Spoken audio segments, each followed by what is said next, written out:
बिस्मिल्लाहिर्रहमानिर्रहीम। कंजुल मदारस बोर्ड की English learning series के साथ प्रोफेसर जावेद असलम बाजवा। अजीज़ तलबा तालबात, चेंज द वॉइस में एक आस्पेक्ट तो यह है कि हम एक्टिव से पैसिवाइज के सेंटेंसेस में किस तरह से तब्दीली लेकर आएंगे और इस तरह से पैसिव सेंटेंस बन जाएंगे। लेकिन इसके साथ एक पहलू ये भी है कि किस तरह से हम पैसिव सेंटेंसेस को एक्टिवाइज के सेंटेंसेस में तब्दील करते हैं।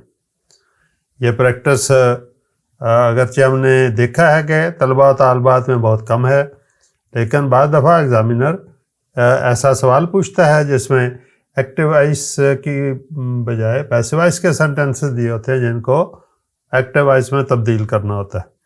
आज के इस वीडियो लेक्चर में हम डिस्कस करेंगे और आपको बताएंगे कि आपने किस तरह से एक पैसिव सेंटेंस की पहचान करनी है, उसके टेंस की पहचान करनी है और कैसे आपने उसको एक्टिवाइज के फ़िक्रा में तब्दील करना है।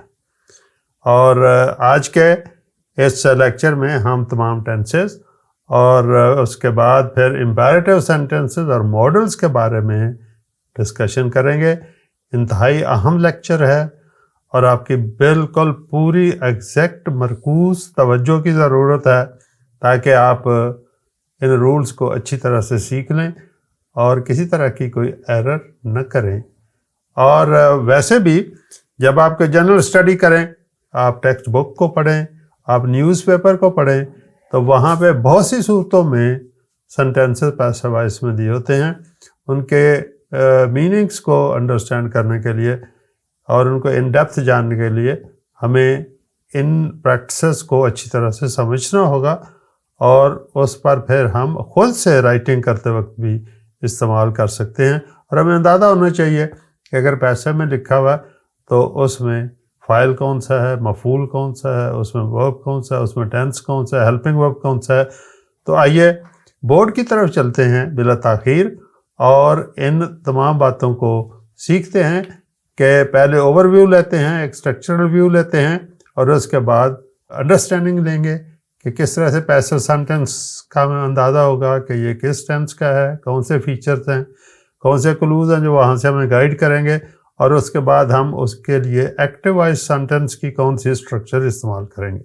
और ये बोर्ड की तरफ चलते हैं। तो आज की हमारी आउटलाइन में general structure of the passive to active sentences है। सेकेंड पॉइंट है रिकॉग्निशन और identification of the passive sentence. Then third one is a comparative structure of active and passive sentences. And fourth one, change of imperative sentences. Fifth one is change of modal sentences. ये हमारी आज की content list है जिसके ऊपर हम बात करेंगे। जनरल स्ट्रक्चर हम ऑलरेडी आपसे डिस्कस करते रहते हैं, लेकिन आज हम इसको रिवर्सल में डिस्कस करेंगे। यानी आप पैसिव का सेंटेंस जब देखेंगे तो पैसिव के सेंटेंस में यहाँ शुरू में आपको ऑब्जेक्ट नज़र आएगा जो एक्चुअली सब्जेक्टिव केस में है। अगर आपने ये पहचान लिया कि ये ऑब्जेक्ट है, काम करने वाला नहीं बल्कि फेल इसकी तरफ किए गए काम को रिफ्लेक्ट करता है, तो फिर आपकी पहली पहचान दुरुस्त हो जाएगी, फीचर आपको पहला मिल जाएगा। इसके बाद नेक्स्ट वेरी इंपॉर्टेंट फीचर है हेल्पिंग वर्ब। ये हेल्पिंग वर्ब ही आपको आइडेंटिफाई करवाता है कि ये कौन सा टेंस है। अब हम देखते हैं कि हम इस सेंटेंस की स्ट्रक्चर को जब पैसिव में कन्वर्ट करेंगे तो सबसे पहले ये हम सब्जेक्ट लेकर यहाँ पे आएंगे और इससे सेंटेंस अपना स्टार्ट करेंगे। तो ये सब्जेक्ट है, ये बाय अब ओमिट हो जाएगा। बाय हमने सिर्फ पैसिव में इसलिए लिखा था कि हमें सब्जेक्ट को यहाँ पे एडजस्ट करना था, लिहाजा जब आप वापस इसको एक्टिवाइज के सेंटेंस में तब्दील करेंगे तो इसमें से बाय ओमिट हो जाएगा, बाय ख़त्म हो जाएगा और यहाँ से हम सब्जेक्ट से सेंटेंस को शुरू करेंगे। उसके बाद हेल्पिंग वर्ब है। हेल्पिंग वर्ब जो है ये हर टेंस के मुताबिक आएगा। जैसे प्रेजेंट डेफिनेट में जब ज़रूरत होगी तो डज आ जाएगा, पास्ट में होगा तो डिड आ जाएगा और इस तरह से फ्यूचर इंडेफिनेट में होगा तो विल शैल। यानी हर टेंस में जो स्पेसिफिक मखसूस हेल्पिंग वर्ब है एक्टिवाइज में वो यहाँ इस्तेमाल होगा और ये हमें आइडेंटिफाई होगा जो हेल्पिंग वर्ब पैसिव में इस्तेमाल हुआ, इससे हमें टेंस का पता चलेगा और उस टेंस के मुताबिक हम यहाँ हेल्पिंग वर्ब इस्तेमाल करेंगे। अगर पोस्ट प्रेजेंट डेफिनेट का सादा फिक्र है तो उसमें हेल्पिंग वर्ब इस्तेमाल नहीं होगा, इसलिए लिखा गया है एज रिक्वायर्ड। अगर पास्ट इंडेफिनिट का सिंपल फिक्र है तो उसमें भी हेल्पिंग वर्ब नहीं आएगा। तो ये दो सिचुएशंस ऐसी हैं, या हु के साथ हेल्पिंग वर्ब नहीं आएगा। 3 सिचुएशंस हैं जिनमें हम हेल्पिंग वर्ब इस्तेमाल नहीं करते, और तीसरी फॉर्म हर जगह पे है। लिहाजा पहले सब्जेक्ट को लेंगे, फिर हेल्पिंग वर्ब को लेंगे, फिर ये वर्ब जो पास्ट पार्टिसिपल है यहाँ पे, इस वर्ब को यहाँ हम टेंस के मुताबिक उसकी फॉर्म के अंदर लेकर आएंगे, और ये हेल्पिंग वर्ब और ये मिलकर उस एक्टिव वॉइस के टेंस की हैसियत यहाँ वाजे करेंगे या डिटरमिन करेंगे कि कौन सा टेंस है। फिर जो यहाँ पे ऑब्जेक्ट है, जो सब्जेक्टिव केस में था, इसको ऑब्जेक्टिव केस में हम वापस ले आएंगे। तो ये एक जनरल स्ट्रक्चर है कि हम किस तरह से यहाँ सब्जेक्ट को यहाँ प्लेस करेंगे, उसके बाद हेल्पिंग वर्ब, इस हेल्पिंग वर्ब से मदद लेते हुए टेंस कौन सा है उसका इस्तेमाल करेंगे जहाँ ज़रूरत होगी। फिर हम ये वर्ब जो थर्ड फॉर्म में है इसको यहाँ टेंस के मुताबिक पहली फॉर्म में, दूसरी फॉर्म में, तीसरी फॉर्म में या ing फॉर्म में लिखेंगे, और उसके बाद ऑब्जेक्ट लिखेंगे, बाय यहाँ से ख़त्म हो जाएगा। तो ये है कि हमारी स्कीम क्या होगी, स्कीम ऑफ राइटिंग क्या होगी जब हम पैसिव के सेंटेंस को एक्टिव वॉइस के सेंटेंस में तब्दील करेंगे। इसके बाद आइए देखते हैं कि यहाँ आइडेंटिफिकेशन हम कैसे करेंगे, recognition of tense of the passive voice, या आइडेंटिफिकेशन कैसे करेंगे, हमें कैसे पता चलेगा कि ये फिक्रा पैसिव वॉइस में किस टेंस का है। लिहाजा उसके लिए हमें सबसे पहले जाना होगा कि इसमें हेल्पिंग वर्ब कौन सा यूज़ हुआ है। पैसिव के सेंटेंस में अगर हमें हेल्पिंग वर्ब की रिकग्निशन हो जाए, पहचान हो जाए, तो हमें टेंस का अंदाज़ा हो जाएगा, और उसके बाद स्ट्रक्चर हमारे लिए बनाना बहुत ही आसान हो जाएगी। तो आइए ज़रा गौर करते हैं। अगर पैसिव वॉइस के वर्ब के साथ एज, एम, आर इस्तेमाल हो तो ये प्रेजेंट इंडेफिनिट टेंस होगा, और यहाँ पे हम स्ट्रक्चर में सब्जेक्ट के बाद वर्ब की पहली फॉर्म इस्तेमाल करेंगे, और जहाँ ज़रूरत होगी वहाँ एस या एस का इस्तेमाल करके ऑब्जेक्ट लिखेंगे। यकीनन अब तक आपको इस स्ट्रक्चर से आशनाई बहुत अच्छी तरह हो चुकी होगी, पहचान होगी, और इस्तेमाल में भी आपके आता रहता है। मिसाल के तौर पे यहाँ देखिए, the match is played by us, object है, helping verb third form by us, और यह फाइल पे चला जाएगा। इस इज ने बताया, इज ने, आपने देखा यहाँ इज है, इज अगर होगा केला तो फिर प्रेजेंट डेफिनेट है, लिहाजा ये सेंटेंस पर प्रेजेंट इंडेफिनेट का है, और इस स्ट्रक्चर में हम इसको तब्दील कर देंगे, लिहाजा आस जो है यहाँ वही की सूरत में आ जाएगा। वही अब फर्स्ट फॉर्म है, इसमें प्रेजेंट डेफिनेट में फर्स्ट फॉर्म इस्तेमाल होती है, चूँकि ये प्लूरल हमारा सब्जेक्ट है, जमा का है, इसी एस नहीं आएगा। वही प्ले द मैच। जब आपको पहचान हो गई कि इसका हेल्पिंग वर्ब कौन सा है और ये किस टेंस का है, तो फिर आपको हरगिज़ कोई दुश्वारी नहीं आनी चाहिए। अब आपने इतनी मशक कर ली, रूल और रेगुलेशंस को इतना जान लिया, तो अब कोई इम्कान नहीं है कि आपको दुश्वारी पेश आए। लिहाजा एक और एग्जांपल देखते हैं। I am helped by him, ये एम आ गया, यहाँ देखिएगा एम है, और यहाँ एम के साथ और कुछ भी नहीं है। तो इसलिए जब एम और हेल्प यानी तीसरी फॉर्म आएगी, फौरन हम कहेंगे प्रेजेंट इंडेफिनिट। जब प्रेजेंट इंडेफिनिट है तो फिर अब इसका एक्टिव वॉइस बनाएंगे इस फार्मूले के तहत। स्ट्रक्चर ये होगी कि ही हेल्प्स। अब ही चूंकि सिंगुलर है, ये ऑब्जेक्ट है, अब यहाँ पे सब्जेक्टिव पोजीशन में आ गया, और हेल्प के साथ एस का इजाफा हो गया, ही हेल्प्स मी। तो यहाँ आपने प्रेजेंट इंडेफिनिट्स की स्ट्रक्चर को देखा, पहचान को देखा कि एज हमारा आएगा, और उसके बाद हम अंदाज़ा लगा लेंगे कि ये प्रेजेंट इंडेफिनिट है। फिर वह सब्जेक्ट के ऊपर जाएंगे, और उसके साथ वर्ब की पहली फॉर्म के साथ एस या एस लगेगा या नहीं लगेगा, ये इंपॉर्टेंट है, इसका आपने ख्याल रखना है, गलती नहीं करनी। अब हम आते हैं कि अगर सपोज यहाँ पे सेंटेंस के दरमियान में यहाँ पे वाज या वर हो तो फिर क्या होगा।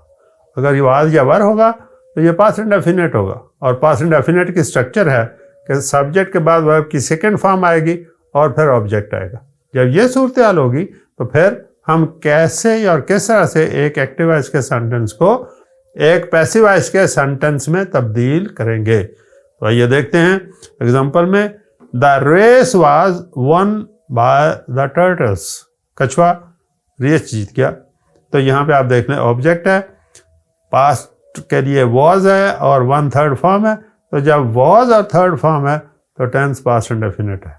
लिहाजा the turtles one the second, यहाँ सेकंड फॉर्म है, आप याद रखिएगा, यहाँ वन थर्ड फॉर्म है, दोनों इसकी फॉर्म एक जैसी होती है, विन वन वन, लिहाजा यहाँ पे वन सेकंड फॉर्म इस्तेमाल हुई। We were helped by them, अब यहाँ पे आप देखिए ये दम जो है ये फाइल हालत में आ जाएगा, दे, और ये पास्ट इंडेफिनिट है, वर्क के इस्तेमाल में बता दिया, तो they helped us. Very easy one if you understand the identification of the tense.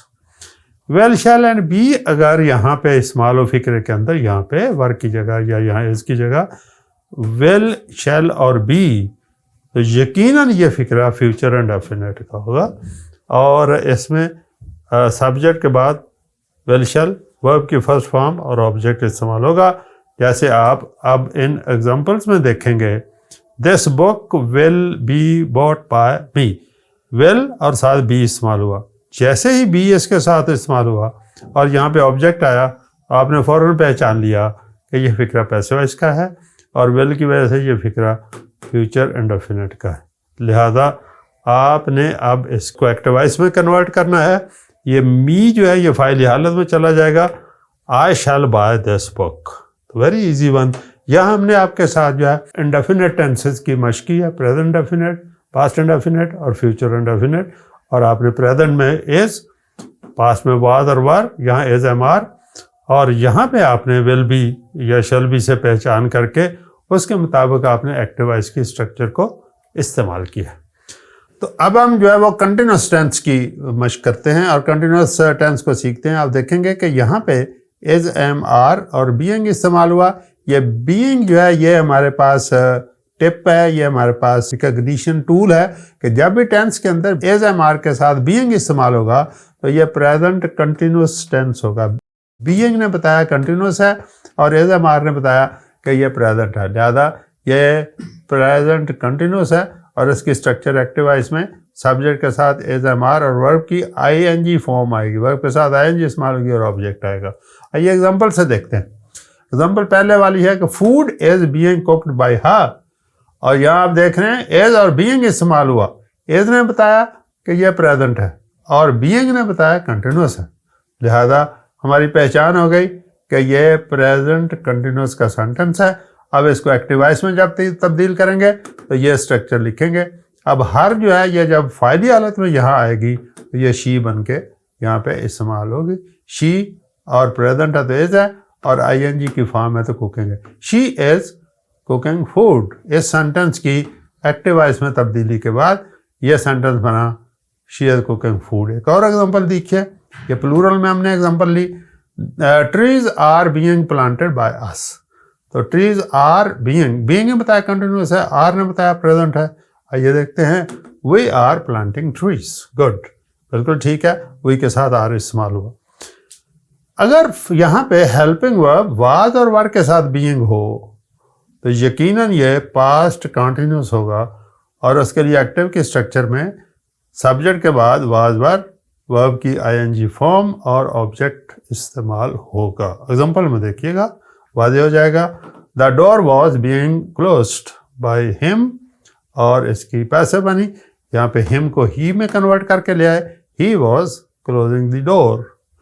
We were being supported by you, और यहाँ पे यू से सेंटेंस स्टार्ट होगा जो है यहाँ सब्जेक्ट है, यू वर सपोर्टिंग अस। आइए परफेक्ट टेंसेस की तरफ चलते हैं। परफेक्ट टेंसेस में आप देखेंगे कि हैज़ और हैव प्रेजेंट का है और बिन उसके साथ परफेक्ट की अलामत है। तो याद रखिएगा परफेक्ट टेंसेस में एक्टिव के साथ बिन, एक्टिव की हेल्पिंग वर्ब के साथ बिन का इस्तेमाल होता है। तो यहाँ बिन इस्तेमाल होगा तो वो पैसिव वॉइस में परफेक्ट टेंसेस होंगे। अब जब यहाँ पे हैज़ और हैव इस्तेमाल हुआ तो यकीनन ये प्रेजेंट परफेक्ट है, और यहाँ पे जब उसकी स्ट्रक्चर आएगी तो सब्जेक्ट के बाद हैज़ वाहिद के लिए, आई और बाकी के लिए हैव, और थर्ड फॉर्म एंड ऑब्जेक्ट। मिसाल के तौर पे pollution has been caused by smoke. अब यहाँ स्मोक से हम स्टार्ट लेंगे, स्मोक हैज़ और फिर third form caused pollution. Many medals have been won by him, he has won, यहाँ ही चूंकि सिंगुलर है इसलिए हैज़ इस्तेमाल हो, वन मैनी मेडल। अगर सेंटेंस में हेल्पिंग वर्ब हैड और बिन हो तो यकीनी तौर पे ये पास्ट परफेक्ट है और इसके लिए सब्जेक्ट हैड, वर्ब की थर्ड फॉर्म ऑब्जेक्ट और सेकंड टाइम क्लॉज इसके साथ इस्तेमाल होती है। मिसाल के तौर पे he had already been picked by me, तो ये हैड और बिन ने बताया कि ये पास्ट परफेक्ट है। स्ट्रक्चर भी I had already picked him, उसे पहले ही वहाँ से पिक कर चुका था। The house had been purchased by him when I came there, तो he had purchased this house when I came there, ये टाइम क्लॉज है। जब फिक्रा में हेल्पिंग वर्ब विल शैल के साथ हैव और बिन, अब देखिए यहाँ हैव भी है और बिन भी है, ये मिलकर जब ये हेल्पिंग वर्ब इस्तेमाल होगा तो सेंटेंस फ्यूचर परफेक्ट का होगा। Subject will shall have and verb की थर्ड फॉर्म एंड ऑब्जेक्ट।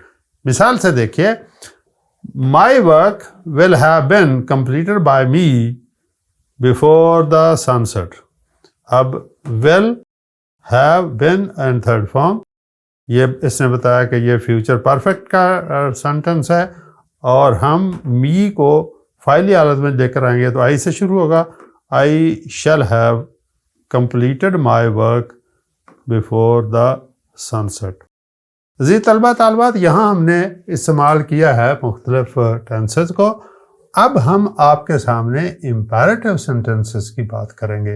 हुक्मिया फ़िक्रे हैं जिनमें कोई नसीहत पाई जाए, जिनमें कोई कमांड हो, जिनमें कोई ऑर्डर हो, जिनमें जो है वो एडवाइस की जाए या जिसमें प्रोहिबिशन हो, नहीं की जाए और किसी काम से रोका जाए, तो उसके ऐसे सेंटेंसेस को जो जनरली हमारे वर्ब की पहली फॉर्म से शुरू होते हैं और उसमें फ़ाइल अंडरस्टूड होता है, लिखा नहीं जाता लेकिन समझा जाता है, सामने जो लोग मौजूद है एक शख्स या ज़्यादा, ख़ासतौर पे यू इसका सब्जेक्ट समझा जाता है। लिहाजा इसकी जो स्ट्रक्चर है, आइए देखते हैं पहचान क्या है और इसकी स्ट्रक्चर क्या है। याद रखिएगा जो इम्पेरेटिव सेंटेंसेस हैं उनमें कुछ ऐसे हैं जिनमें एडवाइस पाई जाती है, नसीहत पाई जाती है, और कुछ ऐसे हैं जिनमें ऑर्डर पाया जाता है। जो ऑर्डर वाले हैं उनको लेट से करते हैं और जो एडवाइस के उन्हें शुड की स्ट्रक्चर से इस्तेमाल करते हैं। लिहाजा हमने पहले पहचानना है कि लेट के सेंटेंसेस हैं या शुड के साथ हैं, ये यकीनन इम्पेरेटिव के होंगे और उनको सादा इम्पेरेटिव में हमने तब्दील करना है।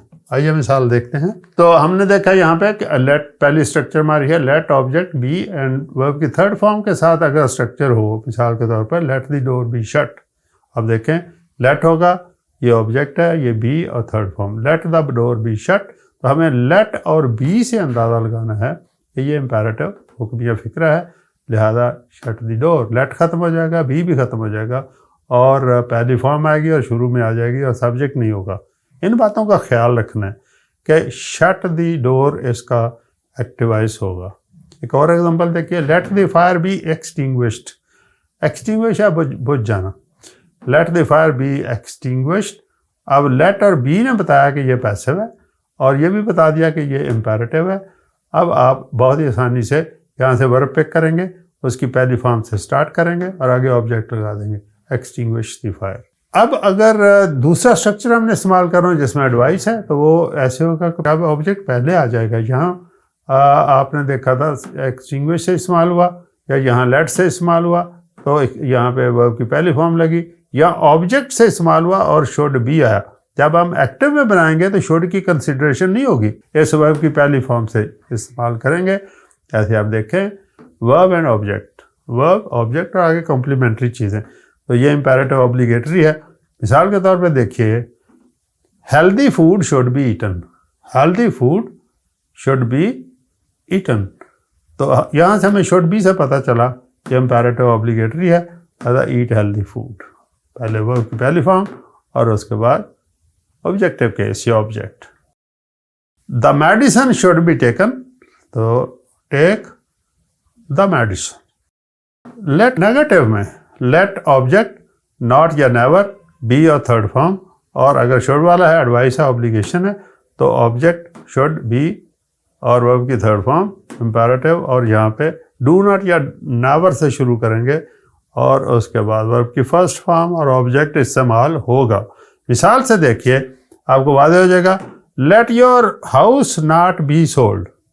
लेट इस्तेमाल हुआ, बी इस्तेमाल हुआ, थर्ड फॉर्म इस्तेमाल हुई, नॉट आ गया, नेगेटिव में आ गया, लिहाजा डू नॉट से फिक्रा शुरू होगा। डू नॉट इसे इकट्ठा करके हम डोंट भी लिख सकते हैं। Do not sell your house या don't your sell your house. Let lie never be told, अब इसमें नेवर है हमेशा हमेशा के लिए, तो never tell a lie, never tell a lie. Your time should not be wasted, अब ये ऑब्लिगेटरी है, तो never waste your time, never waste your time. ये डू नॉट से भी हो सकता है, do not waste your time. तो यहाँ आपने देखा कि ये इम्पेरेटिव सेंस में हमने इस्तेमाल किया। इसी तरह अगर मोडालिटी आ जाए और उसमें एलिजिबिलिटी हो, उसमें स्टेटस हो, उसमें किसी शख्स की पॉसिबिलिटी या किसी चीज़ के होने के पॉसिबिलिटी या इम्कान की सूरत हाल हो, तो उसके लिए जो हम वर्ब इस्तेमाल करते हैं उनको मॉडल वर्ब्स कहते हैं।